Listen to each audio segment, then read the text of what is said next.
When you think about active shooter response, it's easy to focus on police and EMS, but there's another responder that all too often is overlooked.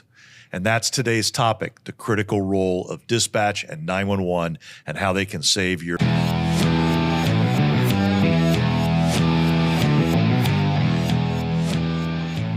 Welcome to the Active Shooter Incident Management Podcast. My name is Bill Godfrey, your podcast host. I am joined by two of my other instructors here at the National Center for Integrated Emergency Response.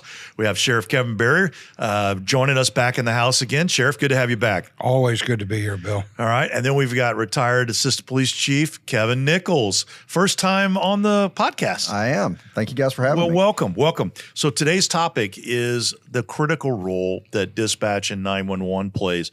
And Sheriff, I know you for decades oversaw this in your organization. What are your opening thoughts here? Well, the 911 center is absolutely the heartbeat of any operation, whether it's critical incident situation or everyday 911 calls that come into the center. Yeah. Kevin? I agree with the sheriff. We and as you pointed out in the intro, the often overlooked, right? Because they are a incredibly important, extremely important aspect of the response.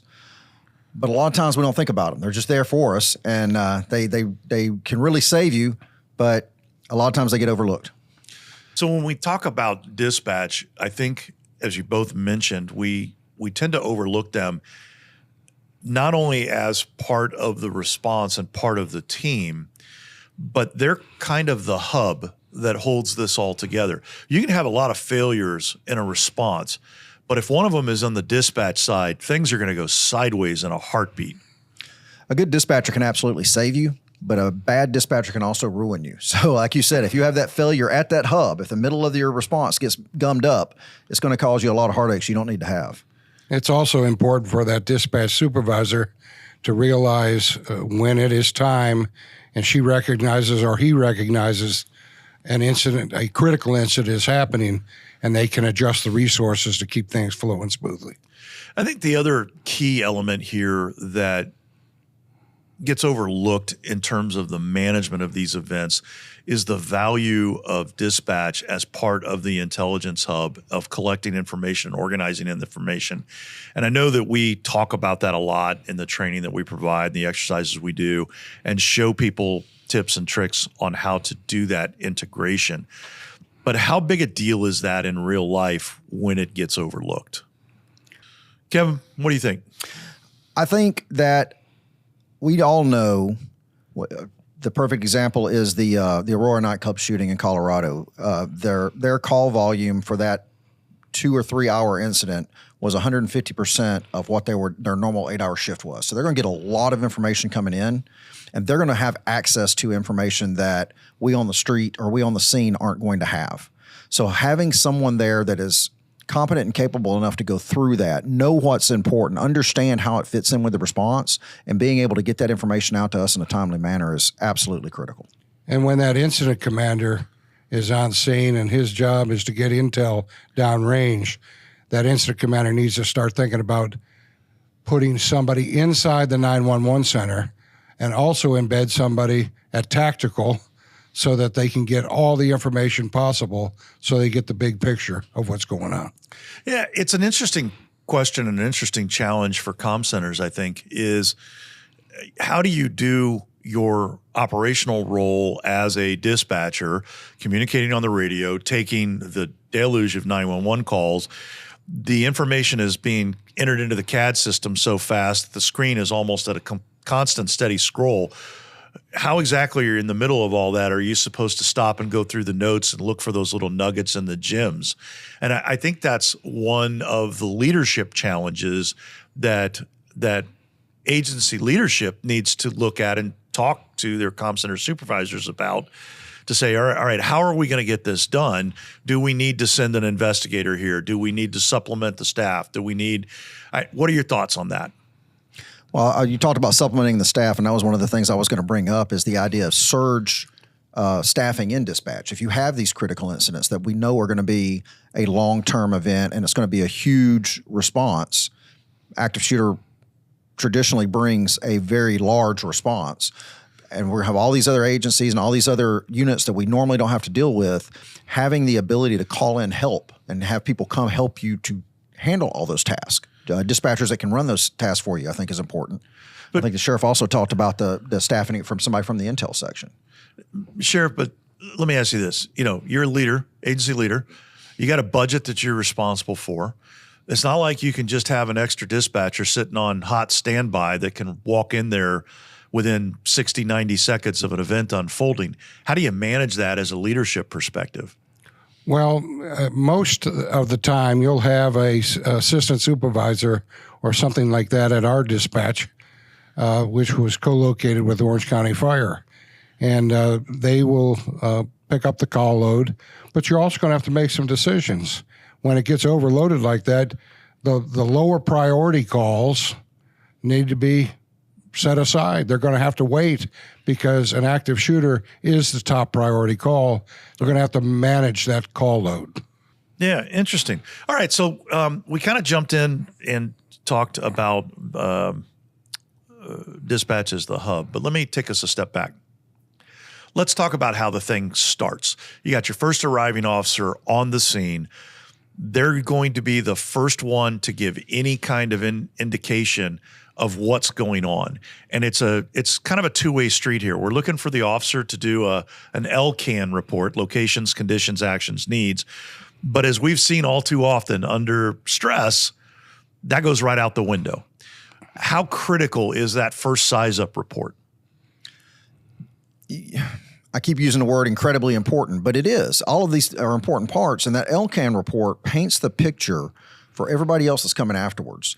We always talk about how communications is one of the biggest failures on active incident responses, on major incident responses.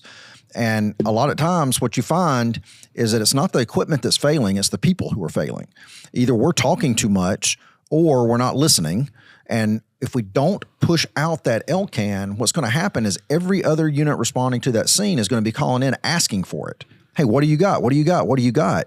If we can push that information out early, it paints the picture for the entire response and saves you some airtime. Sheriff, when it comes to that first LCAN report, let's take the typical scenario that we all too often see is the first officer under stress misses parts of it, either misses the size-up report altogether or just misses key parts. How big a deal is it for the dispatcher to not only be able to step in and ask for what's needed and to know what they need to ask for, but also know that they have permission and authority from leadership to do it? How does that tie together? Well, I think that is a critical role of a dispatcher. That 911 operator and that dispatcher are going to be able to put all the dots together, and even under stress, they are going to be able to document that incident, fill in the pieces, and that information is going to be critical. And I always try to downplay it a little bit. Take a deep breath when you're the first responder. Yeah, it's tough, and you are going to be wound up tighter than the hat band. But the bottom line is that initial information is so critical. I'm in building 5. Shots are fired. Sounds like a handgun. 4 injured in building 5. I'm moving to building 6. That information is building what we need to have so that we can get medical and everybody else there to start making decisions so we can stop the shooter and save lives. And Bill, to your point about having permission or needing to take that role of asking for that, I worked with a lot of good dispatchers in my career, and the one thing they all had in common, or one of the things they all had in common, was they understood they could ask for that. And being able to, hey, I need this. And also, Sheriff talked about taking a breath, the idea of being that calming presence, right? A lot of times the guys on the scene are getting tripped out or getting spun up, and having that calm dispatcher be able to pull you back down a little bit is also important, I think.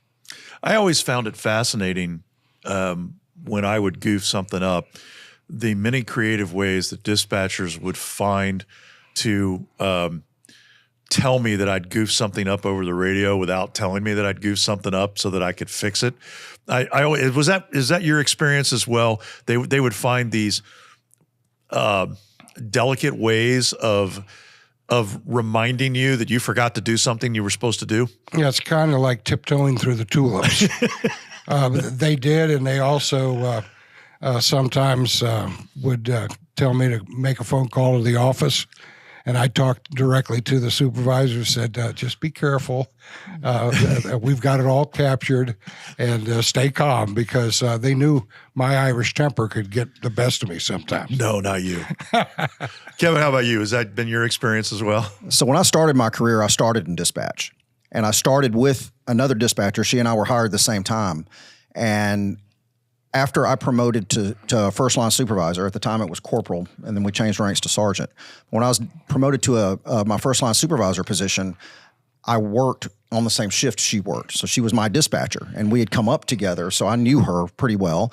And what she would do with me is anytime I got to be a little bit too much, she would call me sir, which she never does.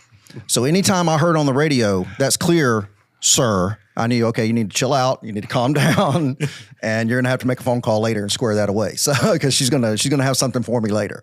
And Bill, I would also say those dispatchers not only care about you, they worry about you. So they're going to try to do everything they can in a positive manner to keep this thing flowing and cover everybody's tail. And I think that kind of goes to the overall point here, is that we are one big team, and that the team doesn't work without this key resource, this key connector that makes all of this possible. Well, I also think that it's one of the reasons why our training is so successful. We ask in the class for 5 dispatchers. They are part of the role. They are part of the training program.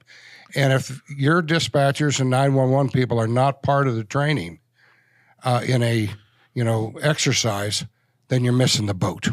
All right, let's shift gears a little bit. We're going to talk about the technology as it's changed over the last several years. So text to 911 has been implemented nearly everywhere. I suspect there's probably still a few agencies who don't have the text to 911 system working, but I think we're well over the 90% mark in the U.S.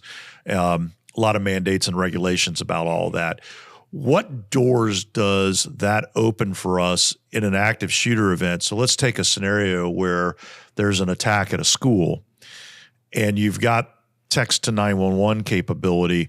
What's the kind of information other than the initial incident report that people could provide text to 911 to the comm center that's going to make a difference for us in the response? Kevin? I mean, you look at, there have been some recent active shooter events, and when you're reading the after action reports, you see that officers, because we have done such a good job of training the standard response protocol, and kids go into lockdown, locks, lights, out of sight. So we don't know which rooms are occupied and which rooms aren't. That was mentioned in a couple of after action reports recently. Having someone, if the teacher can control it and have those students a few at a time get on the phone and text information to 911. I'm in this classroom. This is how many people we have in this classroom. None of us are injured. No bad guys in this room. And we do that throughout the building. Then dispatch becomes a repository for that critical information and can feed that to the incident command to help drive the response. Sheriff, how big a deal would that be? You've got in each classroom one person that gets designated. Either the teacher does it themselves or designates, one student to send a text to 911 and say what room number they're in, how many people are there, and whether there's anybody hurt with them or any threat present. And then to get that report over 90% of the campus, how much of a game changer is that for you in the command post? I think that's a serious game changer, because you're getting raw intelligence and you're making decisions on what you're getting from that text to 911. So if they have that capability, use it, because that helps the command decisions, and also potentially could help us locate the suspect and save other lives. And how much of a challenge is that going to be? I mean, we talked about the tech and this being a relatively new thing. One of the things that's not relatively new is the remote computer terminals that are in the vehicles, or even on sometimes laptops and phones that can give people access to the CAD system and the CAD notes. So how important is it for someone at the command post to get on one of those terminals and start going through and inventorying what's going on? How does that change things? We talk about in the classroom about how we address the active threat first. And one of the things that drives us to the active threat is that actionable stimulus or actionable intelligence. So being able to access that actionable intelligence helps us with our first priority of dealing with the active threat. Having someone do that, we already talked about, we've discussed the overwhelming deluge of information that's going to be coming into the dispatch center. And a lot of times those guys are overworked anyway. They're overworked and understaffed, and we talked about the challenges already about having their appropriate staffing. So being able to supplement that by having an intel section, somebody working on the intel section in the command post, even if the command post is your patrol car, like you said, I can access the information on my MDT. Having access to that information, having someone assigned to do it and go through it and find that important information helps us prevent what the sheriff was talking about and that critical intel being overlooked. And one thing I would recommend to agencies that are looking at purchasing command posts and things like that, you better have 2 or 3 computers and 911 centers inside that command post so that they are part of the command post and they can pull up what you're asking for right from the CAD system. When we got our command post, we actually had it set up to where anytime that command post got deployed to an active scene, we brought a dispatcher with us. Absolutely. Specifically for that issue. That's interesting. How big a deal is it that while you're trying to piece things together in the command post in the field, that dispatch as a collective comm center, so not the couple of dispatchers that are assigned to this incident, but the ones that are also working, the rest of the area, the other cities, the county jurisdiction, whatever that may be. How big a deal is it that they're watching for other patterns to necessarily connect the dots? Here's the context of my question. We've seen this enormous rise of people fleeing the scene, and just because they flee the scene doesn't mean they're done killing and attacking. And in some cases, those attacks become mobile. But as they're moving and potentially moving across jurisdictional lines from one city to the next, from one county to the next, how important is it for the dispatch centers to be watching for those patterns and asking the question, is this connected? Extremely important. And it's also important when those first responders get to the scene. If they've got information on the suspect and suspect vehicle, they have to get that to the dispatch so that they can put it out in a broadcast. And that's exactly what happened in San Bernardino in that particular incident. And when they were able to get that information out quick, other cops picked up on it. They had witnesses.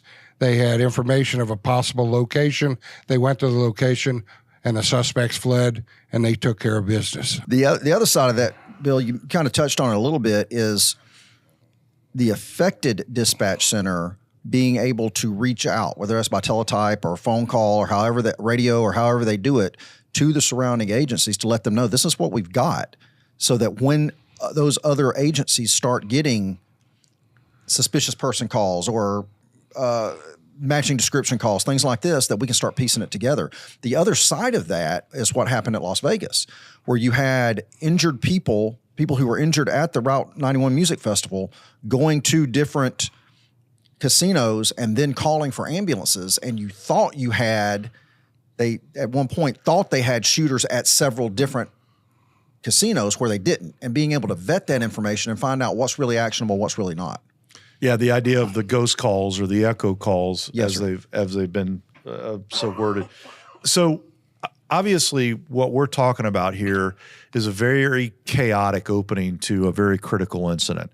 We're looking for that size up report from that first officer. We're looking for the dispatcher to kind of pull it out of them if they don't think to give them some of the critical information.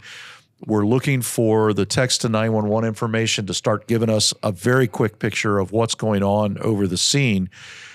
But this is resource intensive. How important is it for a jurisdiction to sit down with their comm center and say, let's develop a standard response package this many police, this many fire, this many EMS. And when a call hits this level of severity, this nature of call, these types of calls, whatever the list is, and say, we are going to send this whole package at a minimum. How big a deal is that? I think we are there now. I think we have to start thinking in those terms, just like the shooting recently in Austin.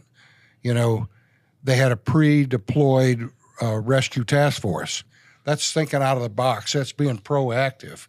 And we have to do the same for the dispatchers in the 911 center. I think the fire service has been doing that for a long time. It sounds very much like what you guys call box alarms, where we have that pre-designated, if you get this type of call, you get this type of response. And I think that folds a lot into the Las Vegas MAC-TAC concept of you have stay-at-home units and you have responding units, and that helps you if we're looking at the what's next. So we've got all the active shooter events, and we look at Mumbai, we look at Paris, and that complex coordinated attack where somebody has hit us and then are using our known weaknesses of overconvergence to affect the outcome in their favor. So having someone who can fix that and control it, I think, is important as well. Now let's shift to the obvious one. What about the radio failures? Communications was a problem is a quote, and I think it's in the standard boilerplate for every after-action report. I've never seen an after-action report that didn't say that they had communications problems. So let's kind of talk about the buckets that they fall into. So let's deal, first of all, with radio failures.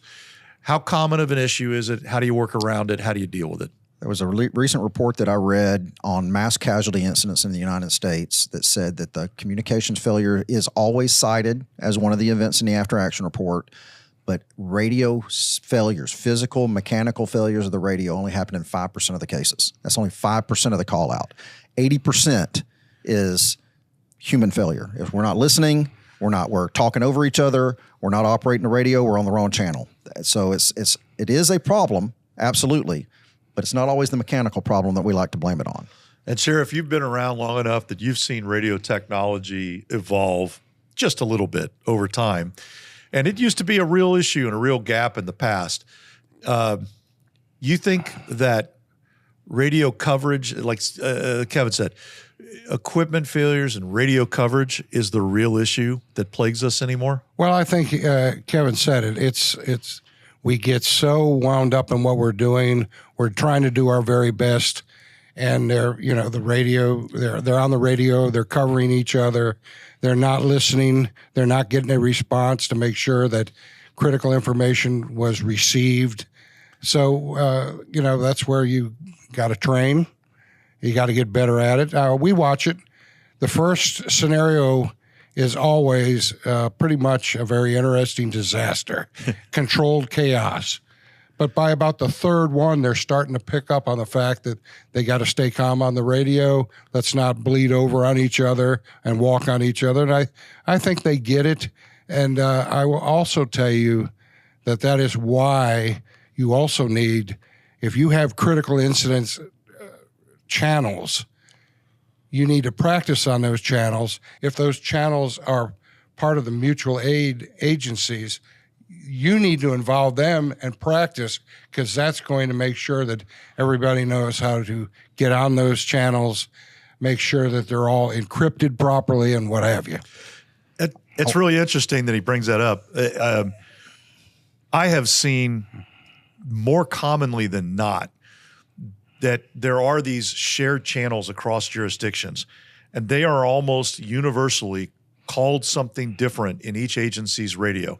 They're on my system, it might be Group C, Channel 10, but on yours, it's in Group B, and on yours, it's in Group D, completely different channels and a completely different name. Has that been your experience as well? Yeah, absolutely. And then who owns the channel and who controls it, and is it being metered and spun up? And with us, the agency that I worked in, the larger county, owned a lot of the radio systems, and for major events, we had to go through them to have those channels turned on and metered up, right? So in an unplanned event, that might be a challenge.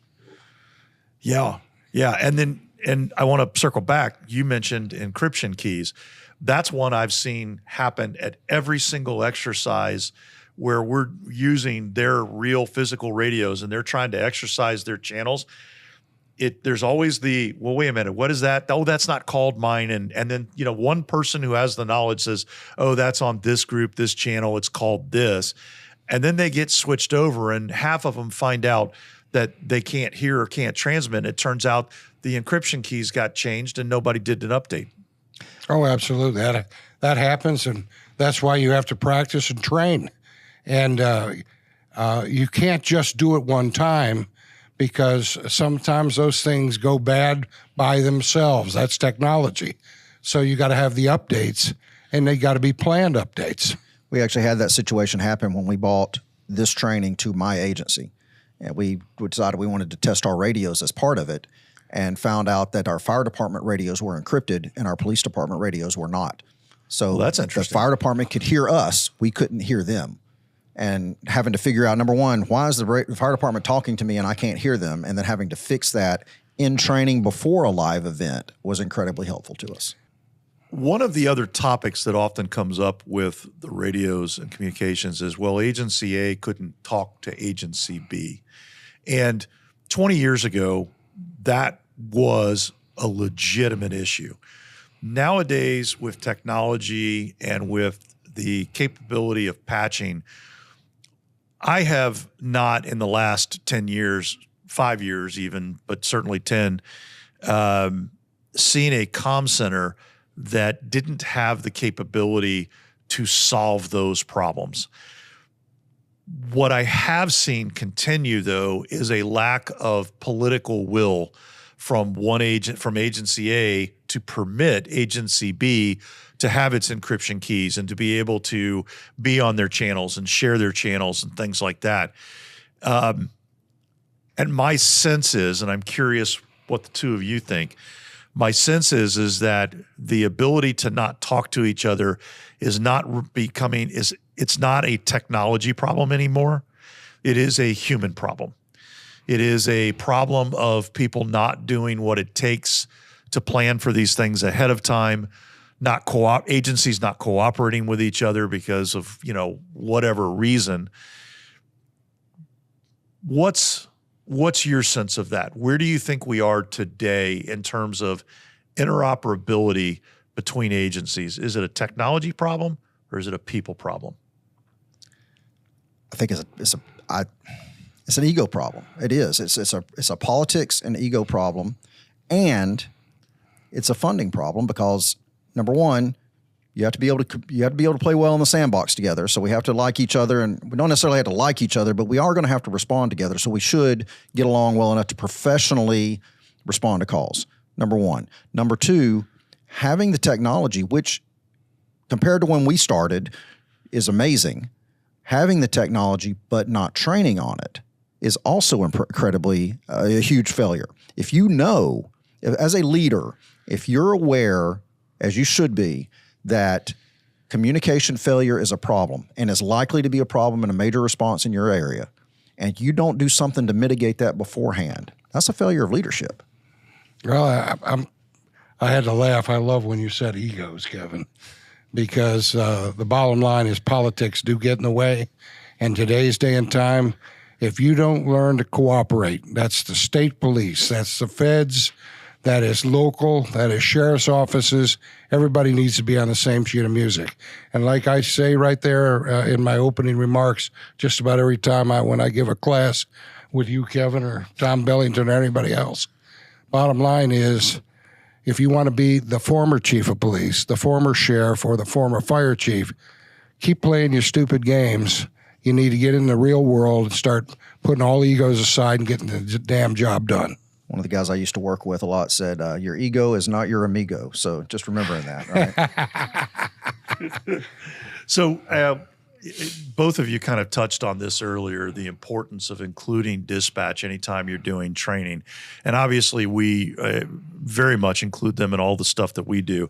But what are the kinds of things, the day-to-day training, where dispatch should be included so that both sides get a chance to practice, to work through issues, and to spot problems before they roll to the field? Well, I'd take it even further than that, Bill. I think obviously anytime you're doing a training situation that's going to involve you talking on the radio, you should at least consider bringing your dispatch center into it. But they should also be involved in your pre-planning phase. If I'm doing a planned event and a SWAT hit, or we're planning a parade, or we're planning a security for a festival, having someone from dispatch in there to speak to dispatch issues is important. But it's also important to have them there in the after action reports. So when you're doing your debriefs or you're doing your hot washes, having somebody from the dispatch center come in, what did it look like from your side? What could we have done better for you, and what could you have done better for us? I think is also it's an often overlooked area that doesn't get hit a lot and has a lot of value for your agency. And one of the other areas that our class teaches is get the dispatchers some additional training for a hostage situation. Because a lot of times the hostage taker is the one that's calling the 911 center, and there's opportunities for your own agency or FBI trained negotiators to come in and give that 8-hour course so that they've got some basics on how to deal with that type situation in a very critical incident in time. Yeah, and I'll not only will I echo that, but I'll also offer the NTOA, National Tactical Officers Association, has an excellent hostage negotiator training program. But one of their they have one for training negotiators, but they also have one for just training regular patrol level people that are not intended to be negotiators. But they have a 1-day, 8-hour online program, and it's like $30 that is there for all first responders, including dispatchers. And so, you talk about the ability to have that training available. It's there. It's readily available, and a great program. Sheriff, we were talking earlier about this, and you made a really interesting comment about the value of dispatch and the records that they keep from a legal perspective after the fact. Can you tell everybody a little bit about that? No, absolutely. Your 911 center and your dispatch and your supervisor play a critical role for your agency to defend itself. They gather all that information, they make copies, and it all becomes part of the defense package when other people try to go after you in a courtroom of law. And without that information, you're severely behind the curve. So you've got the CAD system, the CAD notes that they've put in, recordings. What kind of stuff really carries that weight? All of it. Even to the point where even the handwritten notes from the initial call, because that is all the information that's coming in and all that raw intelligence, and it kind of paints the picture for the situation as it, progresses. All right. Kevin, any final words? The thing that we have kind of touched on a little bit, but I want to make sure that I cover, is with our active shooter incident management checklist. Those marks, we train really hard on the responder side, the fire, law enforcement EMS side, but having the dispatcher be able to be trained in that as well, to be able to call us and say, hey, nobody's assumed that tactical group supervisor position yet. We're 7 or 8 officers in. Somebody needs to do that. And assigning that could be incredibly helpful as well. And capturing those key critical benchmarks, like, command post was set up, staging is set up, first patient down, officer down. By capturing that information, that is all part of the overall plan. And that'll not only defend you, but also help you get through your exercise. But they need to know what to ask for, right? Absolutely. So having them there is incredibly helpful. Great stuff. Gentlemen, thank you both very much for this. If you're interested in this topic and you want to learn more about this, dig deep into it, or if you're an agency leader with responsibility over a communications and 911 center, I strongly encourage you to take a look at the white paper that we published a few months ago, talking about the critical role of dispatch and documenting that. Our producer, Carla, is going to pop up a link on the video right now that you can click to go directly to that white paper. We're also going to put the link in the show notes. And until next time, stay safe.